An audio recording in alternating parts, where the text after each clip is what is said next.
Many of you know Dr. Jimmy Turner. He calls himself the Physician Philosopher, and this is his second time on the show. In the first episode with us, we talked about his first book, The Physician Philosopher's Guide to Personal Finance, and he just published his second book, Determined: How Burned Out Doctors Can Thrive in a Broken Medical System. He also runs the Alpha Coaching Experience and hosts the Physician Philosopher podcast, but we didn't talk about any of that. He recently bought a smoker, and I love smoking meat, so I thought we'd chat about smoking. Now, I'm on Long Island, and he's in Winston-Salem, North Carolina, so I thought I'd learn something from him, but as it turns out, something that I've been doing for a while, so I ended up doing most of the talking. This is the first episode that I've done that has nothing to do with medicine, and I hope it's a nice mental break for everyone. Welcome to the Physician's Guide to Doctoring, a practical guide for practicing physicians. Dr. Bradley Block interviews experts in and out of medicine to find out everything we should have been learning while we were memorizing Krebs cycle. The ideas expressed on this podcast are those of the interviewer and interviewee and do not represent those of their respective employers. And now, here's Dr. Bradley Block. Dr. Jimmy Turner, thanks for coming back to the podcast. It's been a while. Yeah, thanks, Brad. I'm super excited to be here and about a topic that I don't podcast about very often. So this is going to be fun. Yeah, our last episode was about just the mindset, about money and the 80-20 rule, and it was a lot of great material. So for all the listeners, definitely check back. It was definitely well before COVID. I think it was probably 2019 when we recorded the episode. So what kind of stuff, before we get into this episode, which is going to have nothing to do with medicine and all about cooking meat, mostly smoking meat. But before we get into that, just tell the listeners what you're up to nowadays.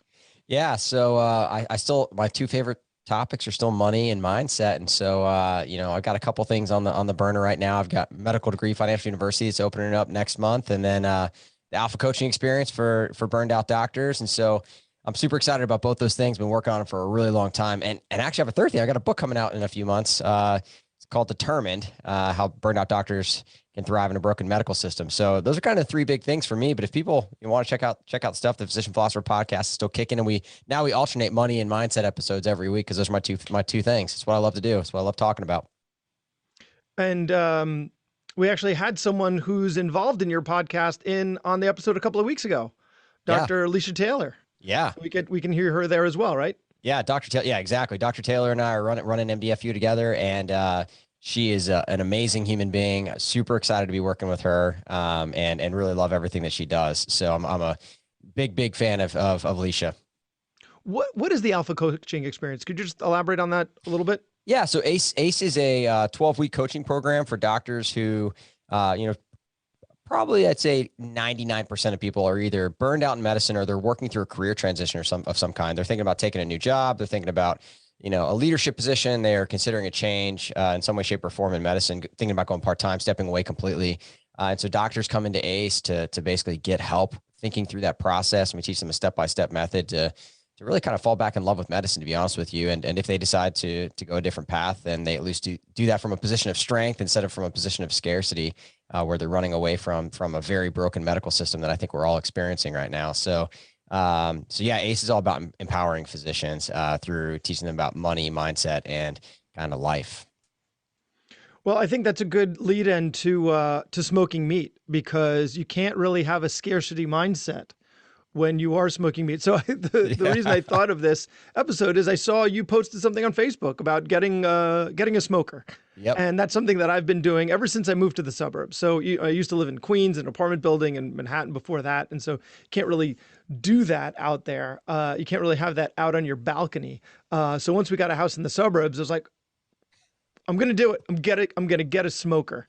So I saw you did that. So let's first talk about your smoking experience. Yeah. So my smoking experience actually comes from my father-in-law. He's a big smoker.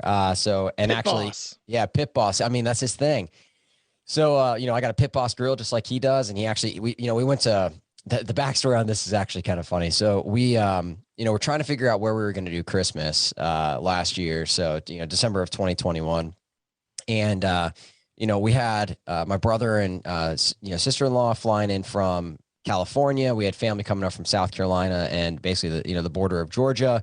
And so we were going to have several people in our house, for this gathering, and my parent-in-laws, my mother and father-in-law, their house isn't quite big enough to have that many people in it. It's kind of three bedroom, 2 bath kind of house, and it's going to have like 12 people. I mean, by myself, I have a family of 5, right? And so I was like, hey, what do you think about coming up to my house for Christmas? He's like, well, yeah, I mean, that sounds great. We love your house. Don't get me wrong, but who's gonna smoke the roast beast? And I said, well, what do you mean? He's like, well, you don't have a smoker. I can't do it if I come up there. And he's just like this is like his thing. This is what he lives for. Oh no! Like So he's that's what. Yeah, it doesn't matter Yeah. how many people we need to squeeze into our tiny house, but if we Nope. can't, it's the one entree that really makes or breaks the holiday. Oh, Yeah. it's so funny. So it was like an existential crisis moment for him. He's like, I'd love to come, but you don't have a smoker. And I said, well, hey, what if I buy a smoker, and so that you can do that on the grill, when you get here. And so he's like, no, you don't have to do all that. And I was like, no, I want you to want to come, and that's a big deal for you. So I'm happy to spend the money to invest in our relationship, buy this smoker. And hey, it comes with the added benefit that I get to mess around with it and learn how to smoke some meat, right? So I ended up buying this Pit Boss grill, and that he recommended, and we got the pellets, and it's a pellet grill, and I love it, honestly. I'd say that what I've cooked the most since then has been ribs. I've done that several times now, because it's something that doesn't take quite as long to smoke. Because for me, the thing that I was worried about was like, man, I hear most smoking lots of meat takes a really long time. And so the ribs, I mean, that's a good, 5-6 hour kind of thing. It's not really like a 10, 12, 14 hour kind of thing. So I haven't, Just to be clear, pork ribs. These are pork ribs. Yes, Yeah. they are pork ribs, and St. Louis ribs is what I normally do. So, Okay. but yeah, I've really enjoyed it. But I basically got, this grill for my kid's grandfather, and have loved it. So when you chose pellet, why did you choose pellet? I'm going to give you the honest answer because he told me to, but Okay. the shorter answer. So I have a gas grill, and I have friends that have green eggs. I have friends that have, other kinds of grills. And for me, like just eating the meat that came off his grill, like it was always just very consistent. And so like keeping the temperature the same, and having it, fed the way that it is, like being able to kind of set it low and slow was really, I think, important to me when I was buying this grill. And as far as I knew, that was kind of one of the best ways to do it. I could be wrong, also though. for the listeners, the pellet grill, it's so the original company that did it was Traeger, and I think they were like a sawmill company or something, and they had all this leftover sawdust. They're like, how do we monetize sawdust? Oh, we'll compress them into little pellets. And I'm not sure if this is the timeline, but maybe they made pellet heaters first, because that's a thing. That you could use these little pellets. It's not the same pellets though, because the pellet you need specific flavor of wood to make sure that you're putting the right flavor into your meat. So it's not the same thing that's going to like keep your house warm. So what they do is these pellets are fed into an auger that you can then increase or decrease the rate of. The faster you burn them, the hotter it burns. The lower the lower the rate you burn them, the lower the temperature. And so it's a way of internally regulating the temperature. And so what you'd have is you have a thermometer for the pellet, for the smoker. And then you have a a thermometer for the meat. And so at least with mine, it's Wi-Fi enabled. So I can go for a ride. I got a Rectech pellet also. I was going to ask what you had. Yeah. Yeah. And so I can go for a run or something. And then, although it's hosed me a couple of times when I've left it, and I'll talk about that.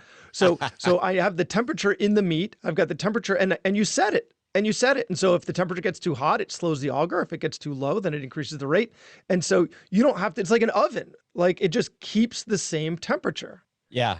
So especially if you've got your alpha coaching experience, you're a full-time anesthesiologist, you've got 3 kids, you're writing a book, right? Like you don't have time to tend to what real smokers call a stick burner, which is where you get these like logs that you split, or maybe you buy them split, and you need to feed them into this offset thing, and you need to increase the airflow or decrease the airflow and feed the fire. And look, we don't have time for that.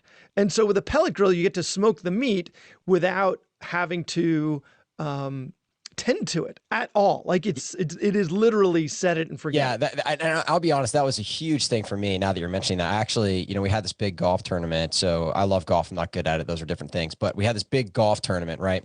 And so like I was getting ready for it, and I wanted to go to the range for an hour or two to like get ready for this tournament. And I cooked ribs that day, and it was like the 3 hour portion at the beginning. And I set it. I went to the range for a couple hours, came back, and it was doing its thing. But you're right.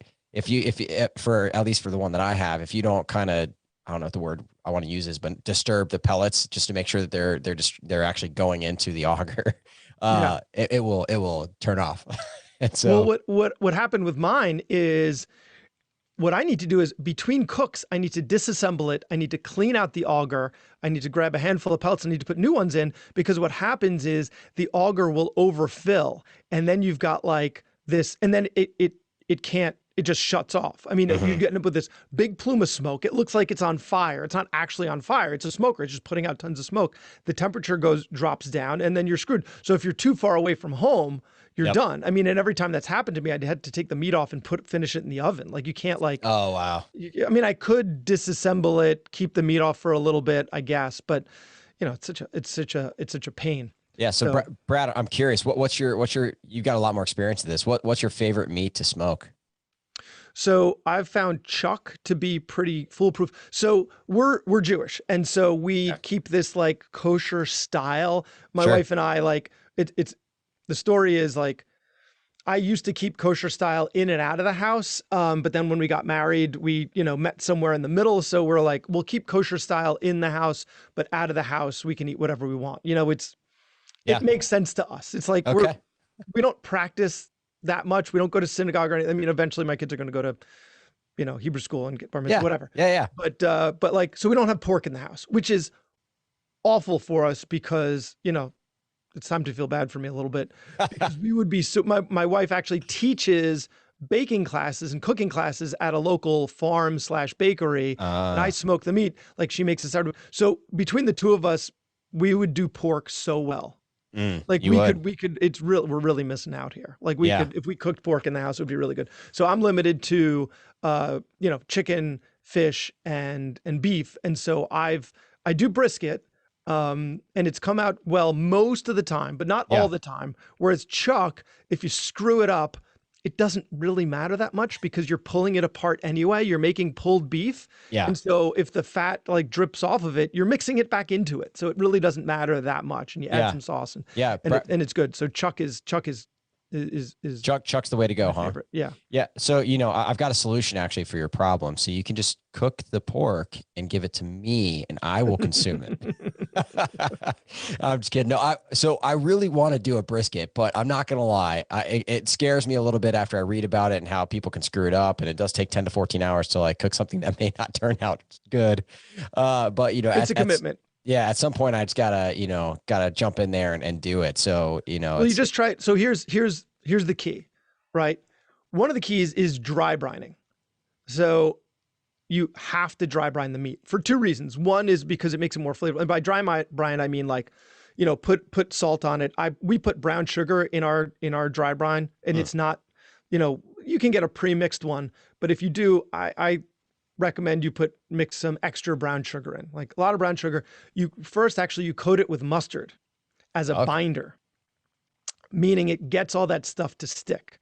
So you coat it with mustard, crappy yellow mustard. It doesn't make it a mustardy flavor, because all of that's going to evaporate and burn off anyway. And what you're left is just like the powdery spices that are part of the mustard. And then you put on your rub, and then you wrap it in saran wrap, and you leave it in the fridge overnight. And so then that dry rub, and we do this with salmon too, when we smoke salmon, and it's awesome. It makes the salmon so flavorful. So you do this dry rub the night before, and it helps it to form a crust, helps flavor. And the best part about it is it traps in the moisture, because all that salt that gets into the meat is then going to hang on to I don't know what the right chemistry term is. I mean, we're doctors here. Like, I should probably know. It's like the osmotic pressure. I was a chemistry major, and I can't help you. So yeah, no, nothing. Got nothing. Somehow, but it's going to hang on to the moisture for longer, because as you're doing this long cook, you're going to dry out the meat. You're going to turn it into jerky. And so if you dry brine it right before, it helps to hang on to some of that moisture. So you dry brine it, wrap it in saran wrap. The next day, first thing in the morning, you get that brisket on. Mm-hmm. And what's eventually going to happen after 4 or 5 hours is you're going to hit something called the rest.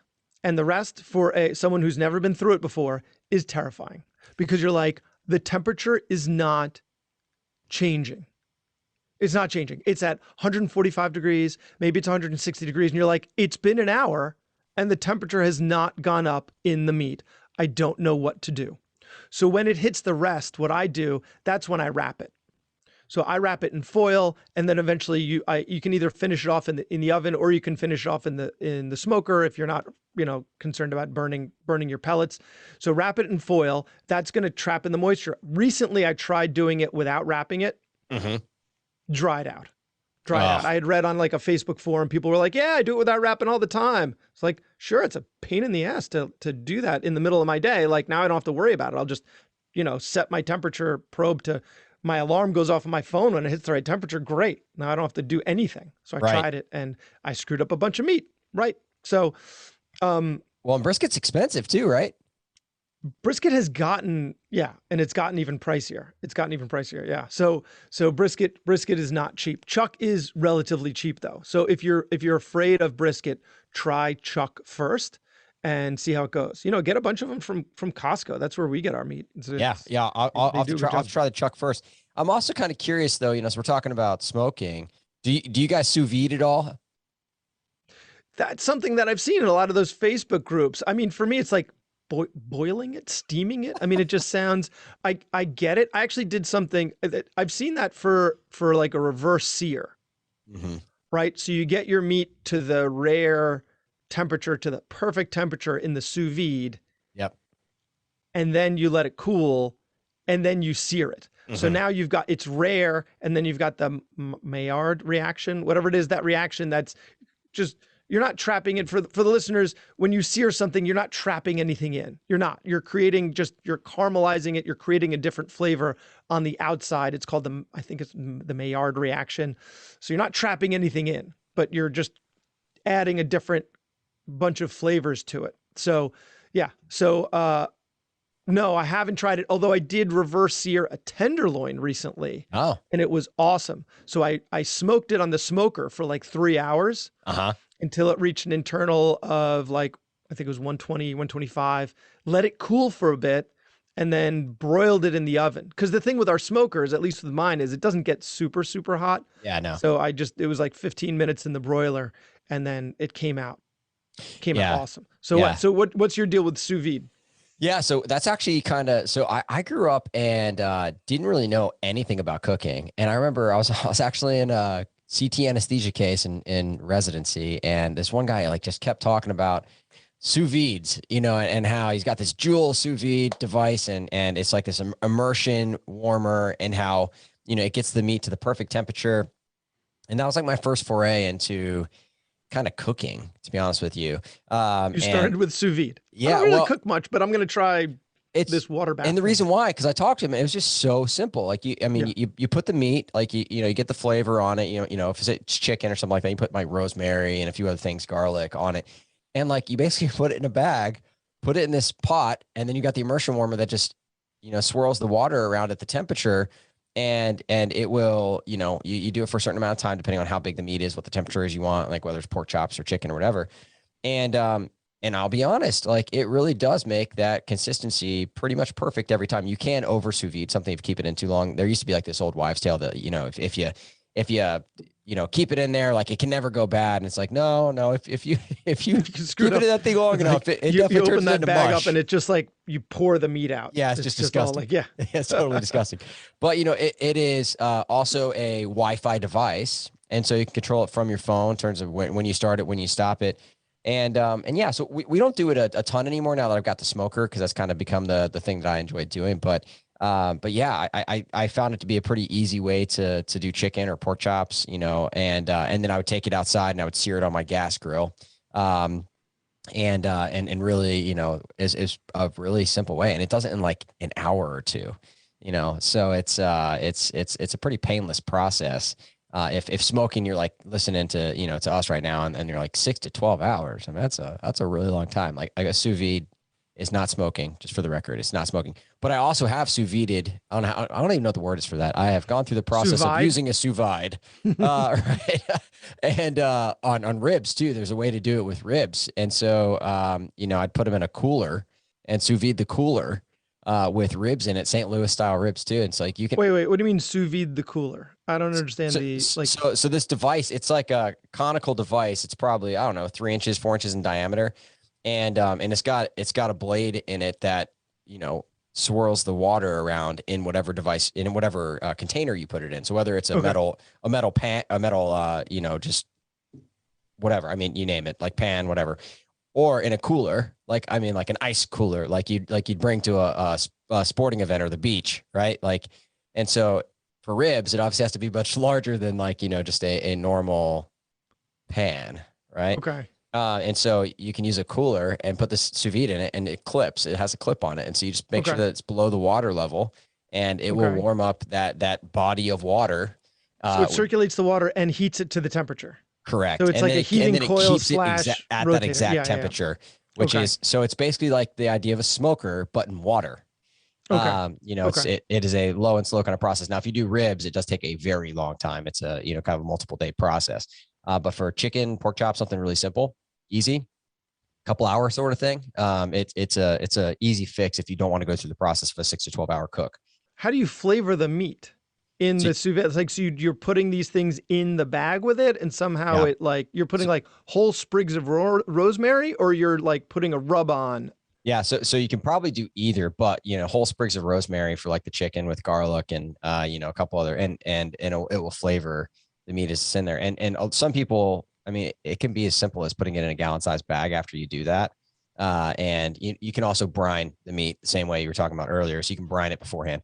Got it. But you can then just put it in a gallon sized bag and put a clip on it. But the people that are, doing it, quote unquote, properly, they get, sealers, right? And then they can just they seal the entire meat in like a vacuum sealer, and then that's what I've seen. Yeah. Put that bag inside the container, whatever you're using to sous vide. But it's the same idea. It's a low, slow, steady temperature that's just consistent. Wait, so you're just using a Ziploc bag? You're putting the meat in like a Ziploc bag and like trying to get as much water out of it, I guess. Yeah. So before you zip it up. Yeah. So once the water's heated up and you put the Ziploc bag in, it will naturally kind of crimp on the meat and release the gas. And then you can just like literally just clip it to the side. I have an actual vacuum sealer now, also from my father-in-law, because that's just, this is his thing. But back in the day, when I started, I would just use the gallon sized bags and just, let the air release after you put it in, and then just clip it and put it on the side of the thing that, whatever you're using. Nice. Yeah, I definitely, because that's what we need in our kitchen, in our house. More stuff. Yeah, of course. Yeah, it's another appliance. My wife loves just, tons and tons of appliances in our kitchen.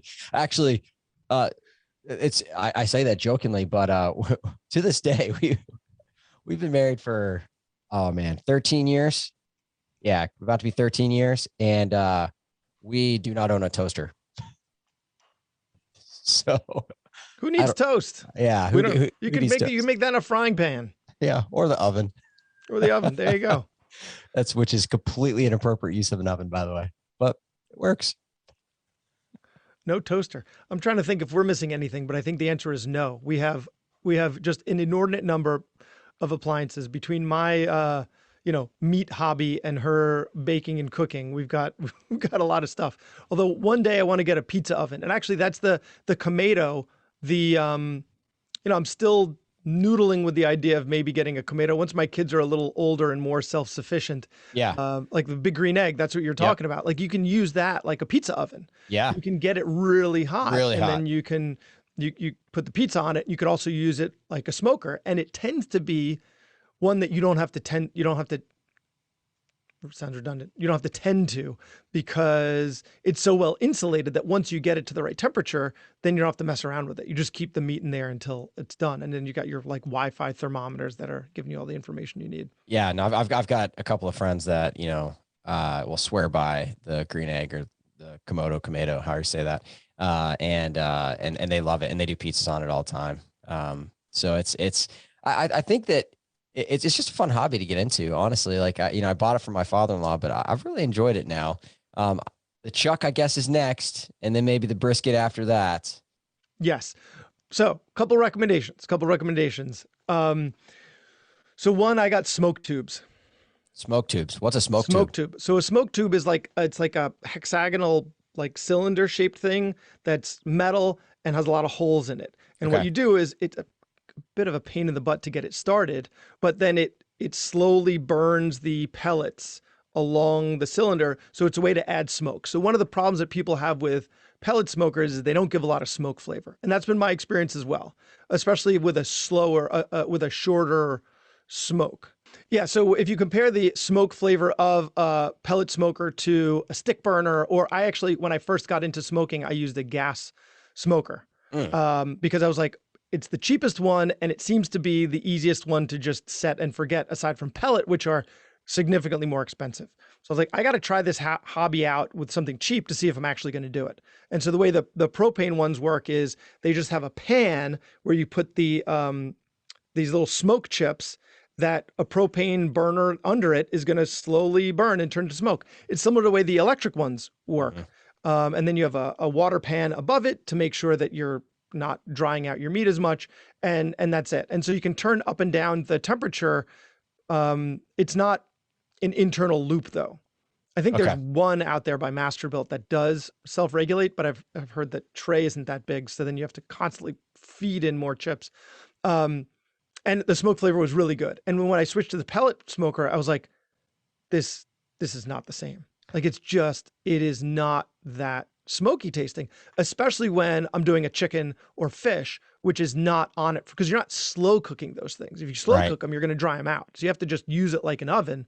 So if you got a smoke tube or two, which is what I do, you get those started, and then they're putting out much more smoke on top of what your smoker's doing, but it's not adding to the temperature because it's just kind of slowly burning these. So where do you physically put this smoke tube? Just on top of the grill. Oh, cool. Yeah. Is this like something I can get from like Amazon? Yeah, for like $20-$30 maybe. Nice. Something like that. And you just put the pellets in there. And then the other thing is finding the right pellets. So I prefer 100% hickory pellets because they're, I think, one of the only pellets that has so hickory has a relatively strong flavor.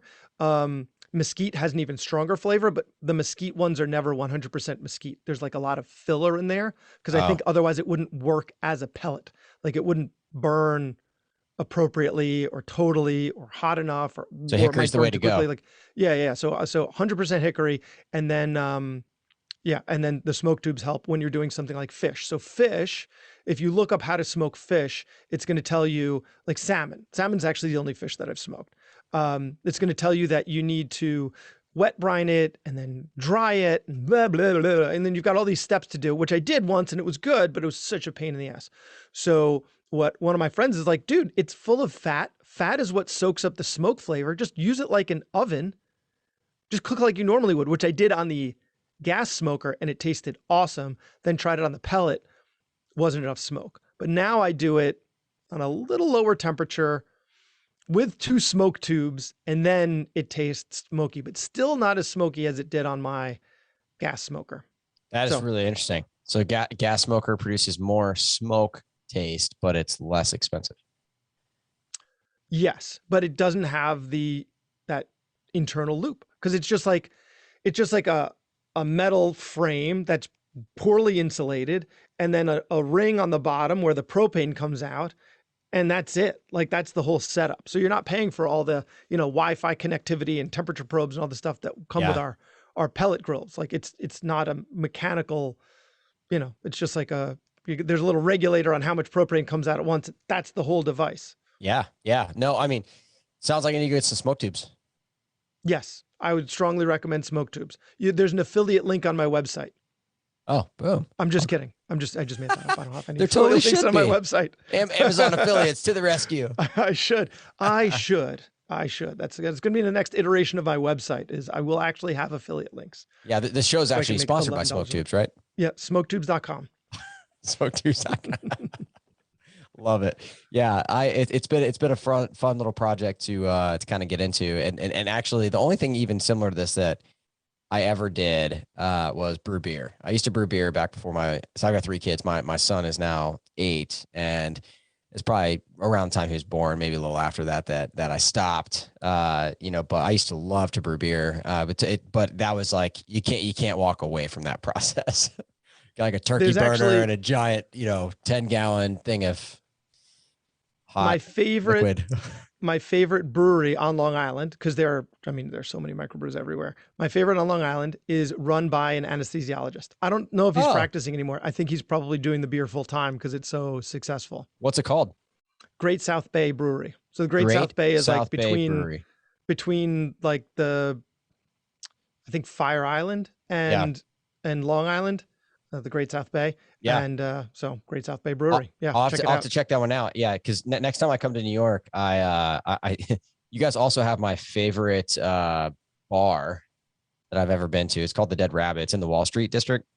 Interesting. And I just happened to be there to give a conference one time. This guy's like, you got to check this place out. And like you walk into the bar there, and if you just like walk in and don't realize that there's an upstairs, like you'll just go in and it seems like a normal bar, but like there's a place where you can like write your name down. They give you like a little beeper, and then it's like you get put on a wait list.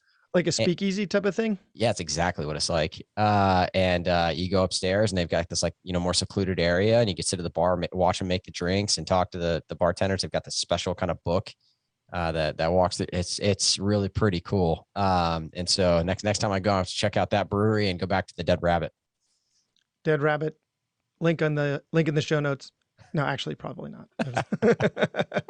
Smoking meat and drinking beer. That's the life. That's the life. Well, Jimmy, it has been a lot of fun catching up with you and talking smoking meat and sous vide with you. We're going to need another device in our kitchen. And Alpha Coaching. So where can people find you online? Where can we find your online presence? Yeah, the best way to find my stuff is to use the same podcast player you're listening to right now and go to the Physician Philosopher podcast.